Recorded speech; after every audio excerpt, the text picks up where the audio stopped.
Hello, hello. Hey, can you hear me? I can hear you, Dirty Mike. Oh my God, I was just about to throw this computer out my second story window. It was crazy. It would go to the welcome screen after you type your password in, and it was just spinning for like 15 minutes straight. I was so frustrated. That's technology for you, man. Can't You rely on it. it's Telegram. Anytime I go to like launch Telegram, it just always gives me issues. Yeah, that sucks, man. Yeah, I, I and mean, I understand though. I absolutely hate it. You know what? I'm going to. It looks like I'm on like a pretty big lag right now, so I think I'm going to just turn my camera off as well. Seems okay to me. Oh, it's not lagging on your end. No? Oh, okay. It's just on my end. I'm having massive computer issues. We'll give it like 2 3 minutes for some people to get in. I know you got working a little bit. Yeah, I'll send out the links real quick for everyone, make sure they're in. Yeah, definitely. Send a link for everybody. Let's get as many people in as we can. So I'm a big fan of the project for sure. I'm involved with it myself, so I definitely want some people Sweet, to man. find out about it. Happy to hear that. Happy to have you on board. Thanks for Yeah, having me.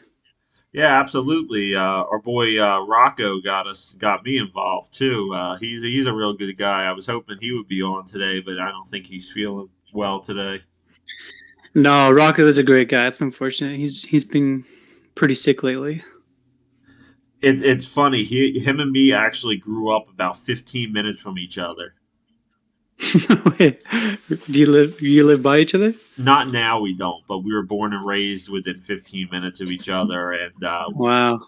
yeah, it's a crazy world. I kind of found him just kind of out of the blue, and then we started talking, and we've been to like a bunch of the same like events at the same time together and stuff like that. Because we both Wow. grew yeah we both grew up in the Philadelphia area, so you're big sports fans when you live in that area.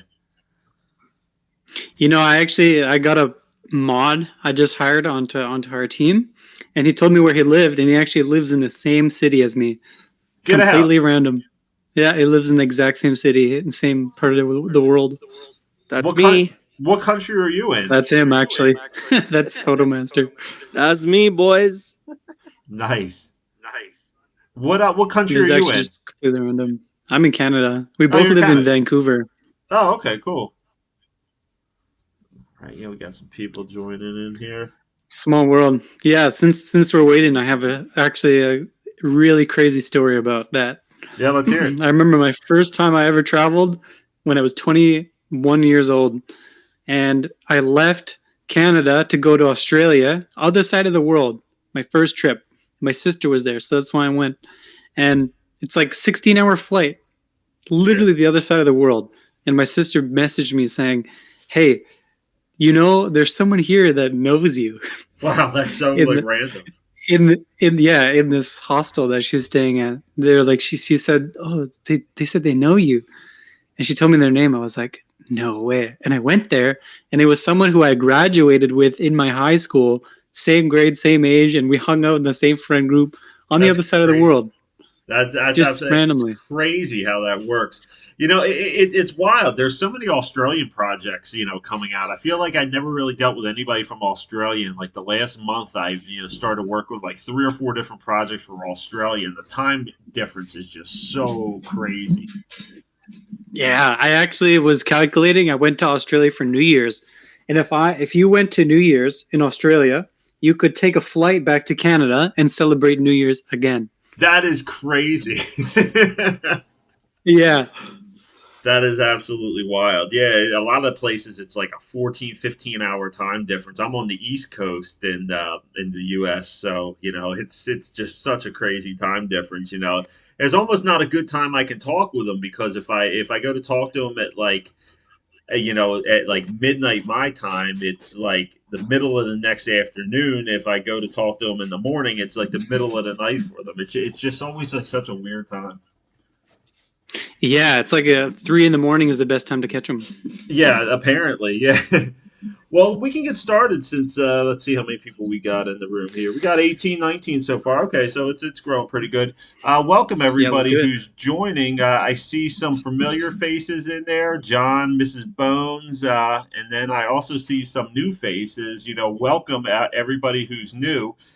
This is my private group that I have here that just started off as just subs for my YouTube channel, and it's kind of evolved into just so much more than that, with just countless CEOs and devs from all different projects. I mean, it's almost like a Shark Tank at this point. We're almost at 400 members, so it's become a great place for AMAs for people to really get their project out there. And we definitely like to welcome Sherlock here today with Spook Beans. How you doing today, Sherlock? I'm feeling fantastic. I got like 9 coffees in me. I'm ready to go. All right, let's get going. It's up to you how you kind of want to do this. I can give you the floor and just let you, just talk like you normally would as an AMA, or I could just ask you a few questions and then give you some time to talk. It's completely up to you.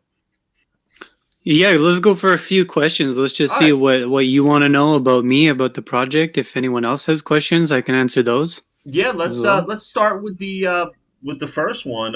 What's your background with crypto? How did you get started to where you got to the point where you started your own project? So it's a kind of an interesting story. I didn't really.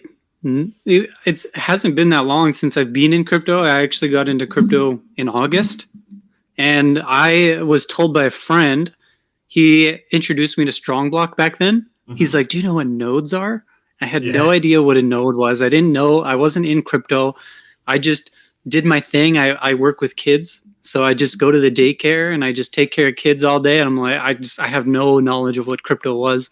And in August, and so I actually have like diagnosed ADHD. And so at that point, when I got into yeah. crypto in August, You it was just like dove into it. Yeah. I dove in and I learned 10 years of information in like a couple months, Yeah, because that's crypto just how it does works. that. You just, Crypto does that. Like a month or two in crypto is like, years. A funny story, a little bit about my background is I've always just been a crypto investor. For years I kind of just dipped my feet in, on crypto.com, just messed around with like Cardano and, Tron and Bitcoin and all those things. And then I started messing with DeFi back in like October and November with Y5 and Evergrow. And when I first invested in Y5, I noticed there weren't like any videos out there on it. Because, I used to like watching videos on new projects and stuff I would get in. So I made my first video just for shits and giggles, just completely out of nowhere. And, I got like maybe 30, 40 subs off of it. And then, people are saying, when's your next video? And I was like, this is just a one time thing, man. And then it's evolved into this. And it's just been and this is just since January. It's just been the craziest last 4 months. So I know exactly how you feel about that. yeah, I actually ended up starting my own YouTube channel also after that. So what happened was so just between everybody here, I mean, I know some people don't care about this, some people are against it, some people would be mind blown about this, but actually, what happened was, I'll start with just like how I got into first knowing more about crypto. August, I was like into a strong block because like, wow, there's a lot of money in this. It got me more interested, and then over time, I started learning myself how to read blockchain information. And Yes. so I remember when nodes started becoming really big, Strongbug was the first, and then I was like, wow, there's no other ones. Then Ring came out, then Yeah. Thor came out, then all these other node projects came out, and I was just continuously getting in them. I was like, what's the next one? Then I realized, oh wow, the strategy to make money in crypto is get in first. So I was always finding new projects all the time and figuring out how to find new projects.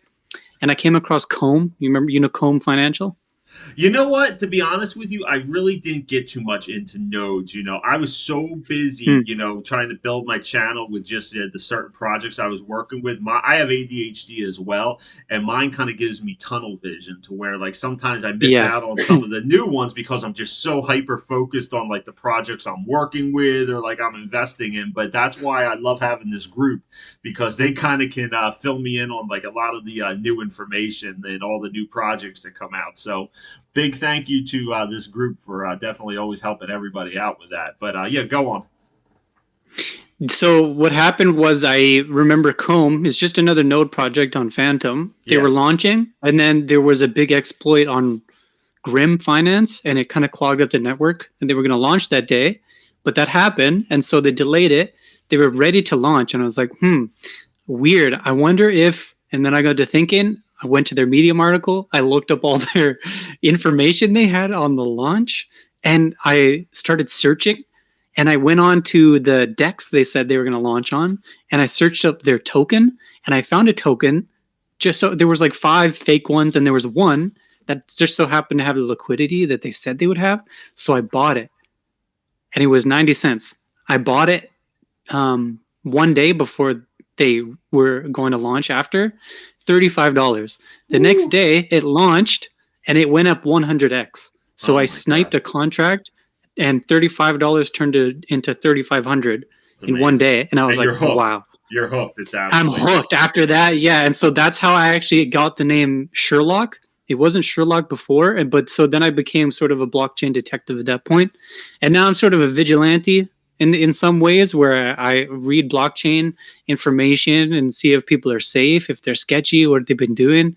And so after that, then people were like, you should make this. And then I got connected with a dev. I got connected with a really great team. And so we're just like, let's make our own project. I realize crypto's in a really weird place right now, where not a lot of projects are lasting, not a lot are successful. You can't guarantee income anymore, but you can guarantee income making your own project. So I just was like, let's make our own. Spooked Beans, I wasn't planning on it blowing up the way that it did. So what happened was I saw there was miners coming out. Baked Beans was really successful. I'm really good at picking up trends. So I was like, okay, there's a few coming out now. There was like 2 or 3, none on Phantom at the time. So we were going to be the first, but then Spooky Miner got the first miner, unfortunately. But ours was a little bit different because we had one miner we saw called Cooked Rice that had some rug code in it. Yep. So we were going to have 0% dev fee because we were just like, let's make ones for the people, for the community. Because I'm a very community-focused person. I like giving back to people. And so it kind of evolved. I was like, no, you put in the work, at least give yourself 1%. And then we saw the Cooked Rice rug code. And we were like, let's put another 1% for rug insurance in case that gets rugged and we can pay people back. Golden Goose rugged. So then we paid people back for that. And we actually reimbursed 56% of all the people that registered for that rug fund. We reimbursed 56% of all their losses. That's amazing. That and, you don't have to do stuff like that, but it seems like you are community focused, and that was really important to you. So I definitely think that's a really cool thing that you did. I had seen that on the thing about the rug percentage, and I was planning on asking you to tell me about that in a little bit more detail. That's cool. Yeah, so that actually came about just because people have I have this reputation of being a blockchain detective and doing good for the people and doing right by the communities. So I just know that there's a lot of evil and there's a lot of bad people and a lot of liars. So me being the guy that's able to read the blockchain and know when someone's lying or not, obviously you can't just take people's word for it if they have been rugged. So I would make them send in their addresses, and I would confirm if they got rugged or not. And I would confirm everything myself, and then they would register, and then I would reimburse everyone. So the first one we did was actually after the first week, and we gave away $18,000 nearly to people. Amazing. And so that made a lot of people happy. It's really stressful sometimes. I haven't run a project this big. It kind of just blew up like 2,000 members in a couple days. Definitely was not expecting that at all. And then, it just kind of got out of control, and I started having to hire more people. But I'm not giving up on it because I know it got botted a lot, and a lot of people are aware of that. So it's been draining, but we're doing a lot of innovative things that I think no other project is doing that over time will bring up the contract value. Yeah, no, that's what that's good advice with what you said, Sherlock. And for anybody who's listening here, my buddy EJ that owns EverReflect, he preaches this to me constantly because he is a blockchain detective as well. The most important skill you can give yourself if you invest in crypto is learn how to read the blockchain. And I'm still learning myself. But, for anybody listening, I'm sure you'll probably agree since you're a blockchain detective, learn how to read the blockchain, guys. It'll only help you guys out in the long run. User interface can be deceiving. So if you can read the blockchain, it doesn't lie. Just because it shows something on a UI doesn't mean it's always true. So you always got to confirm things. So I wanted to ask you, so it seems like the last couple months, miners are like the whole rage. Last year was like the year of the reflection tokens. And, every project that came out on Titano forks, nodes. Yeah, and then nodes. And, now it seems like the miners are the thing. What first interested you in, starting a miner, and why did you choose Phantom? Because, I really wasn't familiar with Phantom Network until I actually joined on with you guys. And then I was like, oh, yeah, this is pretty cool. This is a little bit different. What made you choose Phantom? Okay, do you want me to answer that question first, or like what made me start a miner Yeah, first? What made you start a miner first? So what made me start a miner was actually I saw all these forks coming out, and I was like, wow, these guys are like, a lot of them are kind of greedy. And I noticed that there was one that came out. I won't mention the name. I don't want to slander them too much, but it had an 8% dev fee for 4 people, and it's just it's a fork that takes like 5 minutes to do. It's a cash. So they had an 8% dev fee. It's a cash grab. So it just was unnecessary. It seemed like to me, and I was like, there's no point in that. And I was like, let's make one ourselves and just have like a 0% dev fee. But then I was like, people will be happy with 2, and we'll give back half of it to people that get rugged. And 1%, like that's fine. That's good for a dev, at least to host, for hosting and stuff. Yeah, that's absolutely reasonable enough.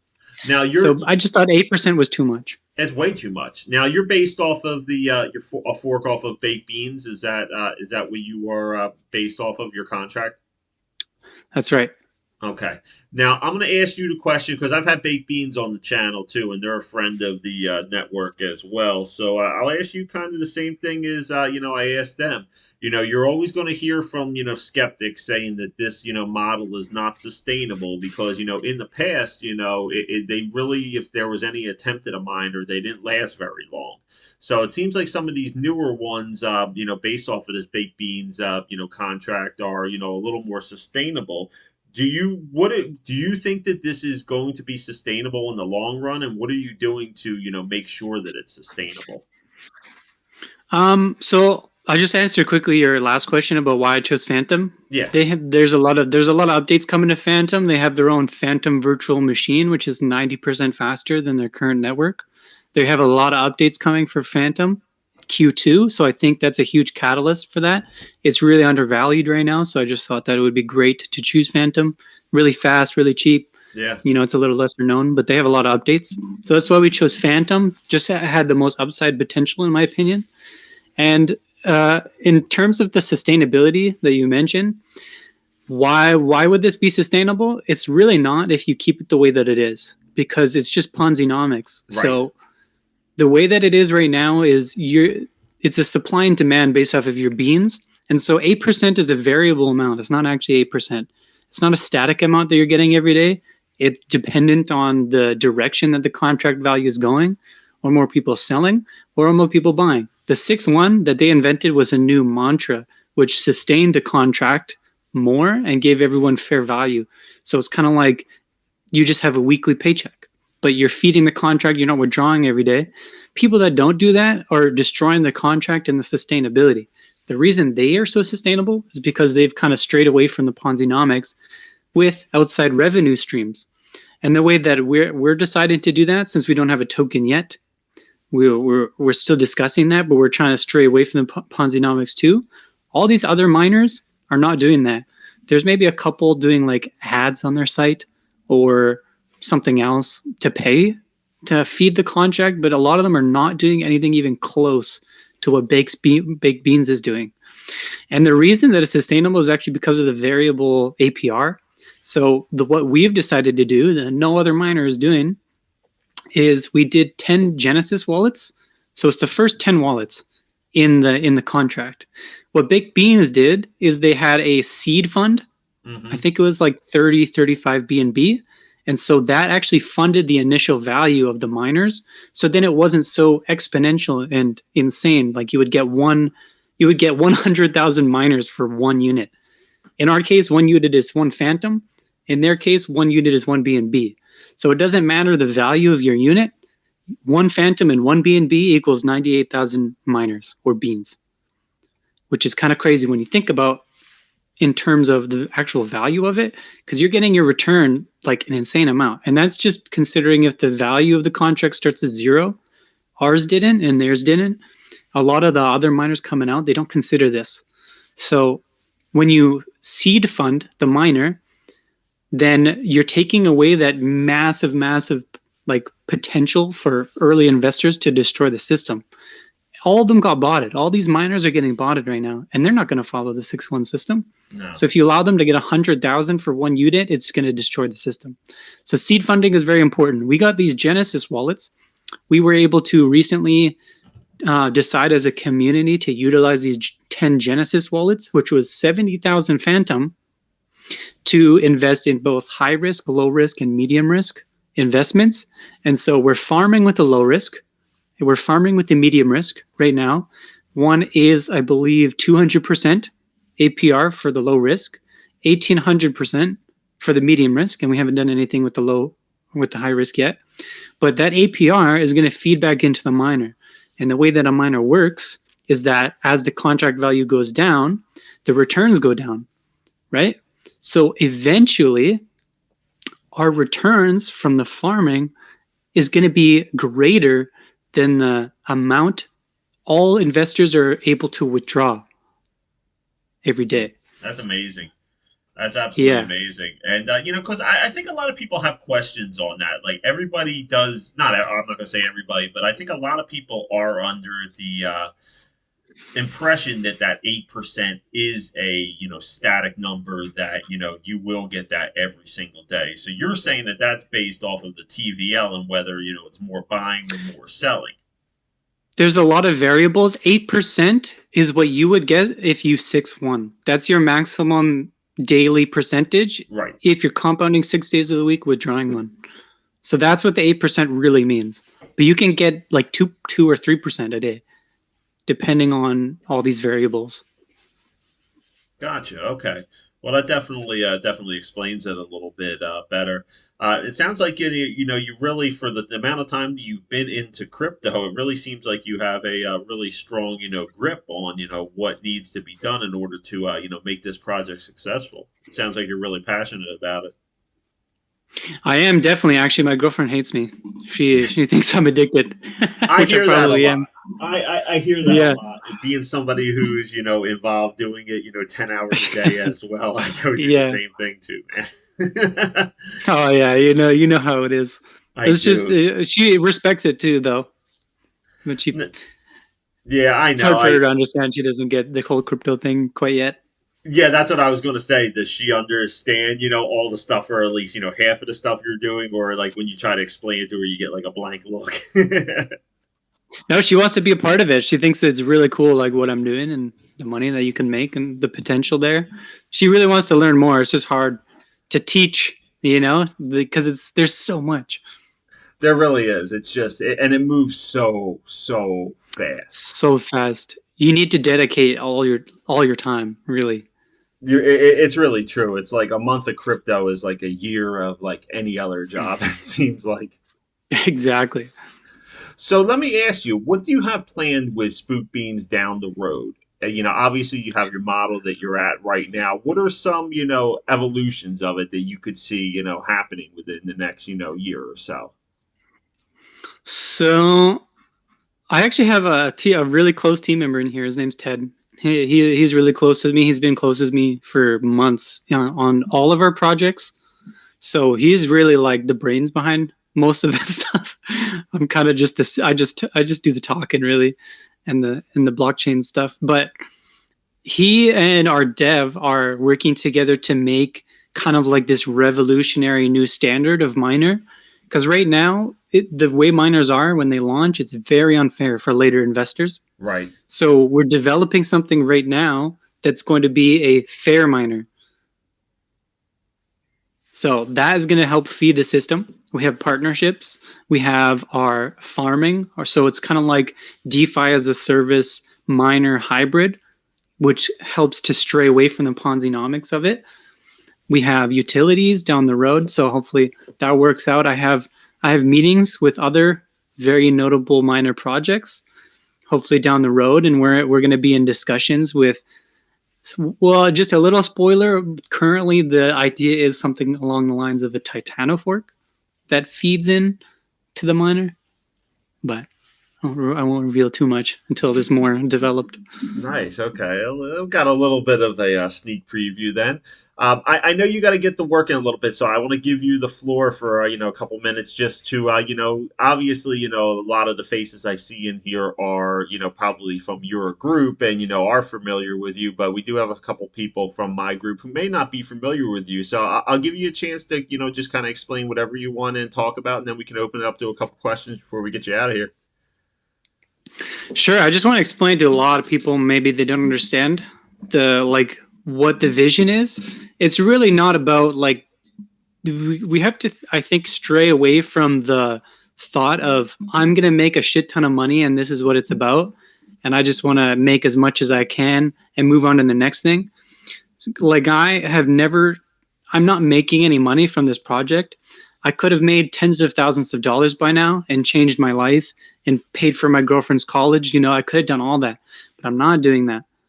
What is more important to me is helping people and teaching a valuable lesson and building something legitimate and a real community. I feel like there's more fulfillment in creating a community that brings value together rather than just wealth. So I think there's a way to change crypto, and the vision isn't just making a miner and making everyone money. The vision is that there has to be a change in DeFi. The way things are right now is there's a lot of greed and there's a lot of scams. There's a lot of deception. And so I think that DeFi has become really dark the past year or so, more than ever. So there's definitely got to be some things that change, and there's got to be some kind of cultivation of community that has like-minded values and ethics. So I think that's really the most important thing. If you're going to be a part of Spooked Beans, don't think too much about the value. The value that you'll get will come to you in time. But if you're wanting just, life-changing money overnight, I had the option for that, and I'm not taking it. I'm putting everything back into this project to build this community. So just want to put that out there for a lot of people. I get a lot of message about what's happening? Why am I only getting 2% a day? Yeah. People are actually mad that they're getting 2% a day still. That's how you're in the DJing world. Yeah, you're 100% right. And something that you just said actually definitely hit on something. I'm a part of, and I have a lot of friends with projects who are a part of the Unite DeFi movement. And I'm not sure if you know about some of these guys, but they're from some pretty big projects, and they get together every week, maybe 5-6 different rotating tokens, and they hold roundtable discussions, and they communicate with each other. They work together, and what they're ultimately trying to do is to create an ecosystem in DeFi where projects are working together and forming partnerships instead of just everybody out for themselves.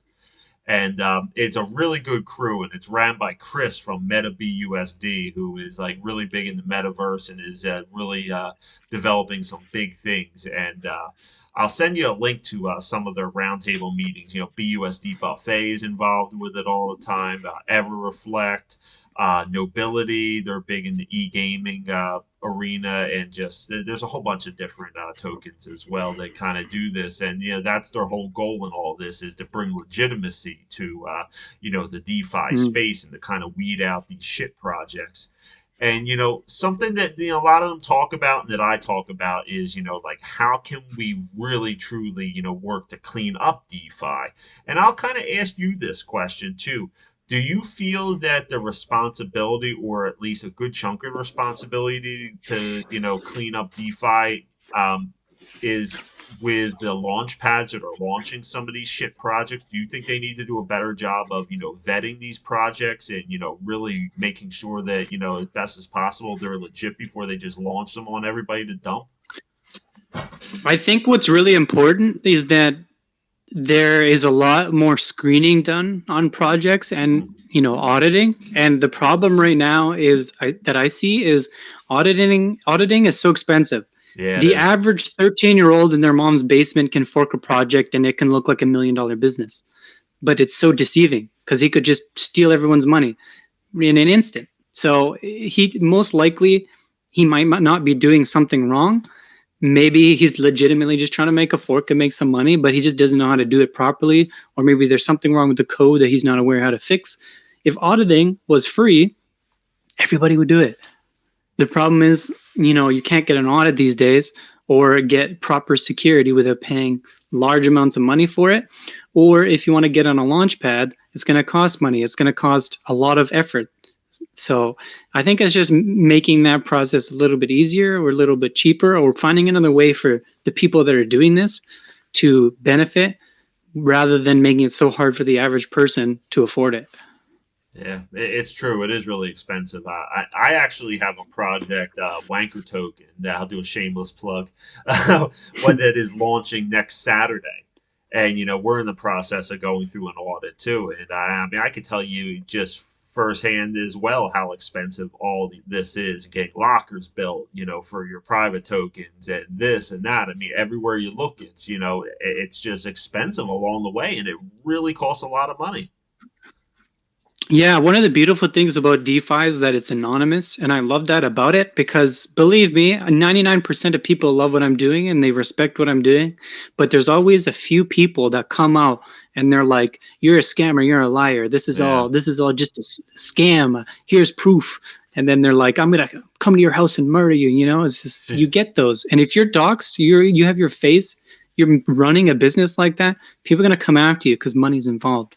So it's just I like the transparent, or I like the not the transparency, the mystery, I guess I could say, of DeFi. Like, I want to be able to trust people. I don't need to know who they are. I just need to know that this contract, this business is safe and it's someone that I can trust. So there's got to be something that changes to make that process a little bit more user friendly, a little bit easier for people. Right. Now, the way your contracting, is set up to where is if people get greedy and they don't follow the 6-in-1, strategy, that they do get penalized with lower rewards. That's correct, right? Yeah. So the beans amount is infinite. And so over time, like, you're getting paid based on how many beans that you have. Over time, if people that are just compound, they're going to outpace the people that are not. Because they're not getting any more beans. They're just withdrawing the same rewards they're getting, which are reducing every day. But the people that are compounding are getting more beans, increasing their rewards every day. And eventually they will outpace those people that are just withdrawing. Now, I get some people that I'm friends with who were involved in, like, some of my friends actually rebake, 5-6 times a day. Is it truly going to add up quicker over, let's say, a 1 month period of time if you rebake multiple times a day as opposed to just doing it once a day and following the 6-in-1? Let's assume both scenarios follow the 6-in-1, but one scenario rebakes 5-6 times a day and the other one just rebakes once a day. Is that a more beneficial strategy, or is it really all work out about the same? The more you compound, the more, so it's just basic compound interest, like, the more you do it, the more you're going to get. And the thing, like, take baked beans, for example, just doesn't stop going up, which means the more it goes up, the more expensive that beans are going to be. So if you do it more often during the day, then you're getting cheaper beans before the end of tomorrow. Does that make sense? Like, today it could be 10,000 and beans could be 100 beans for one BNB. But tomorrow the contract could be double that, and it's 100 beans for 3 BNB. So if you compound multiple times between that time and the other time, then you're getting a lot more cheaper beans, and it's gradually going up rather than you compound today, 100 beans for 1, tomorrow it's 100 beans for 2. You're getting 100 beans for 1, 101 beans for 1.1, 100 and, gradual. Yeah, I know some people who, this is based on BNB, not on Phantom, but I know some people who every time it hits like 0.01 BNB, they just they compound. They just keep doing it every single time when it hits that amount. So, definitely multiple times a day. Yeah, it depends on your strategy. Phantom and B&B, they're very cheap, so like the gas cost wouldn't be too much, but it really depends on what you want to pay for gas and what your strategy or your time allocation can be for doing that. Gotcha. All right. Well, you definitely answered a lot of questions on this. I'm going to open it up to the floor. Everybody's able to just unmute. So if you guys have a question here for Sherlock, let's get this rolling. Usually, the first question Okay, unlocks I'll be it, and then right back. everybody Sorry. gets to go. I just need to pee really quick. I really gotta go. Okay. All right. Go pee. Sorry, you're back. That's funny. Hope everybody is enjoying this AMA. We're definitely talking about some high level stuff right here, and the best strategies. Who wants to unmute themselves, and you can ask a question, and we can talk for a second.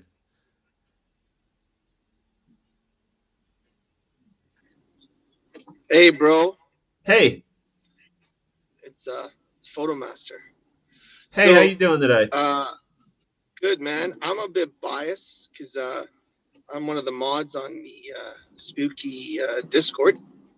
But I'm gonna tell you a quick story. Either as Sherlock mentioned, that we live in the same city. It's kind of it's a really small world because Yeah, that's funny. Until yesterday. But I was in this one minor actually, where the dev was a little crazy, for lack of a better word. He was there was some sort of code in the contract that allowed him to snipe some profits out of there, and what he did was he gambled everyone's money away. All right, I'm back. We got Photomaster telling the story.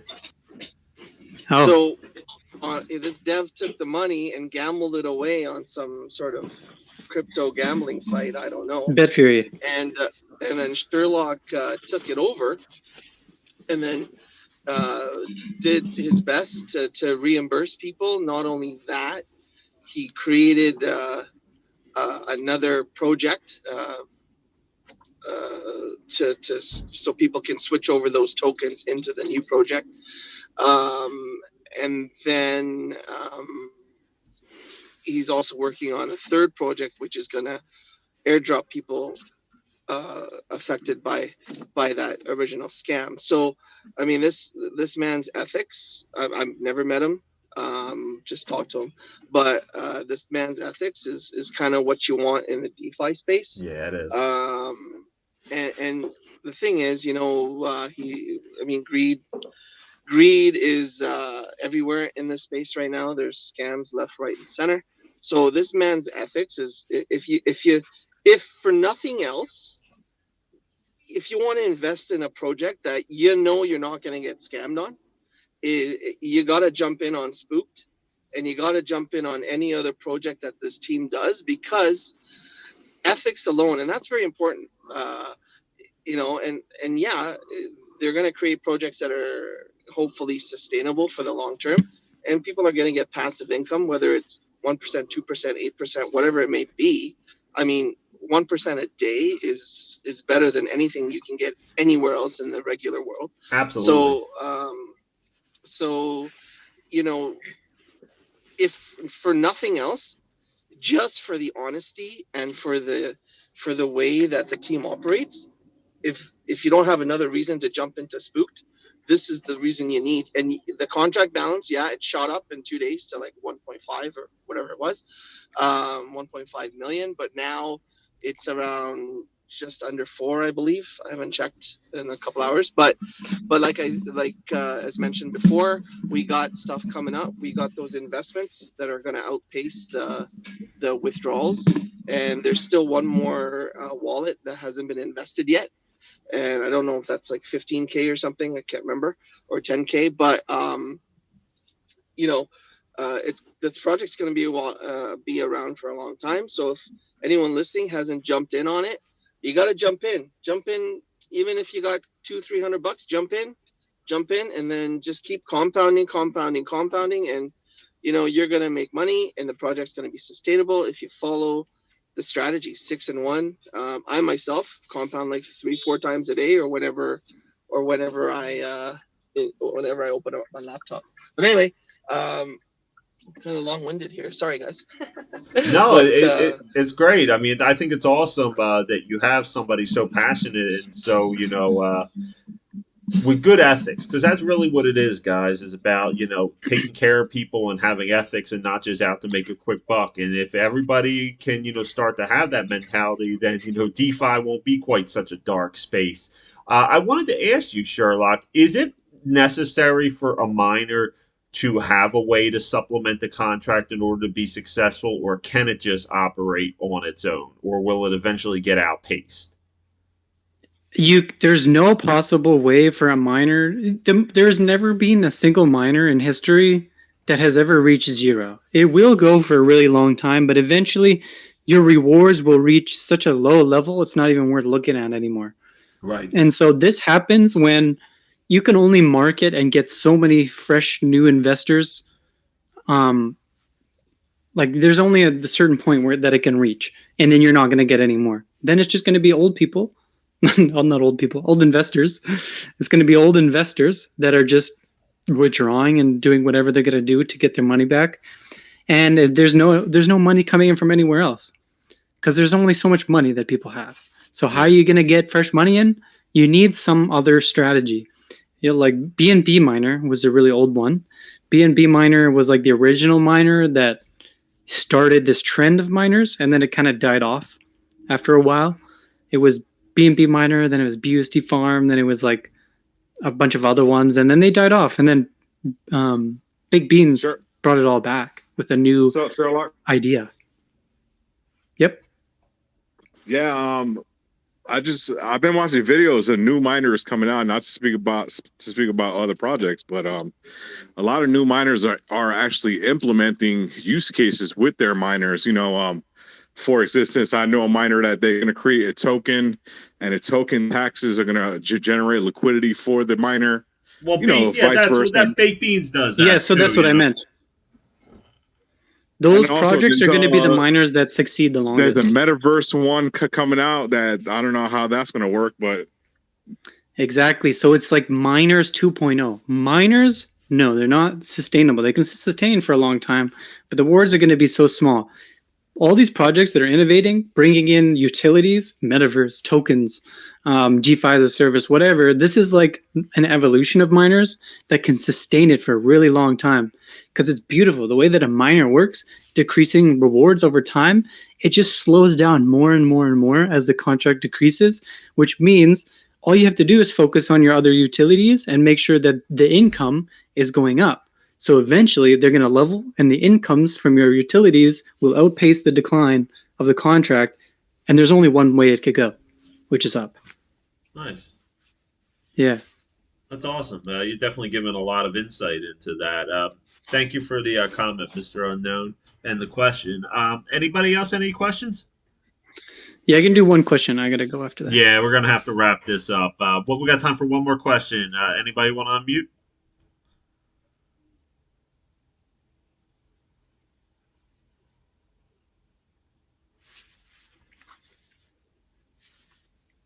Anybody going once? Sure. Like another one. Are you gonna build? Are you gonna build like a DAO into the token as well? Meaning, which we do that anyhow with the community votes. But are you gonna incorporate that as well? What do you mean by that? A DAO, like having like a forum of a governance. So you mean kind of like are you familiar with Reap? Yeah. So do you mean like that? Like you have a token and you need to hold a certain amount of tokens to have a say or to vote or be in the DAO? Yeah. Yep. Yeah. So that would be a really cool idea. I think that would be a great idea once we have a token, but we're still deciding whether or not we want to do something like a reflection token or a Titano fork. So we're still the dev right now is focused on this fair miner. We're going to get that out, and that's going to feed our miner. That's going to be cross chains. It's going to be multiple chains Really? on this miner. Yeah, so that's going to be really great. And after that, we're going to focus hopefully on utilities. We'll see. It might take a break after that for like a day or two, but you know, we'll see. We'll see how that goes. But that would be a really cool idea. I like that idea. I think launch pads are a great idea too. There's 2 ways that I know of to make people hold tokens, and that's DAO and launch pads. Nice. You can implement both. Great. Exactly. It sounds like you got a lot of big plans with this and a good head on your shoulders. So I definitely wish you the best. And I will disclose I am involved with it too. I've put some money into it too, and I'm definitely been happy so far with what's been going on. And after listening to you and actually getting to meet you, I'm excited for the future. That this isn't just one of your basic cookie cutter miners that are just forking off of baked beans and don't have any plans of their own. So that's definitely not the case with you guys. And I want to wish you guys the best. Thank you. I appreciate that. Thank you for having me on. Thank you for giving me the time. Of course. You're definitely a friend of the channel now, and we will definitely do this again. And like I said, I'm going to start putting together some roundtable discussions as well, with different projects and all. And I definitely would invite you to join us as well to, talk about different issues as well and, get some different perspectives from you. That'd be awesome. Have you recorded the AMA here? I did. Sweet. Are you going to post that on your channel that I can forward to mine? Yes, I am going to post it on my YouTube channel, and I'll put an intro and everything on it and pretty it all up, and I'll send it over to you so that you can post it onto your socials as well. And for anybody who wasn't able to get here, you got a pretty good turnout of about 30 people about, so that was different points, probably a little bit more. So, yeah, I will get this all done for you and get it sent over. Awesome, man. Thank you for your time. Awesome. Thank you for coming guys. on the channel, guys. Yeah, thanks for everyone that came. Thanks for everyone listening in. Appreciate you all being here and taking the time out of your days. Yeah, definitely, guys. This was Spook Beans. They got some big things planned. Definitely check them out. I'll talk with you guys again shortly. Okay, guys? See ya. All right. Bye, everyone.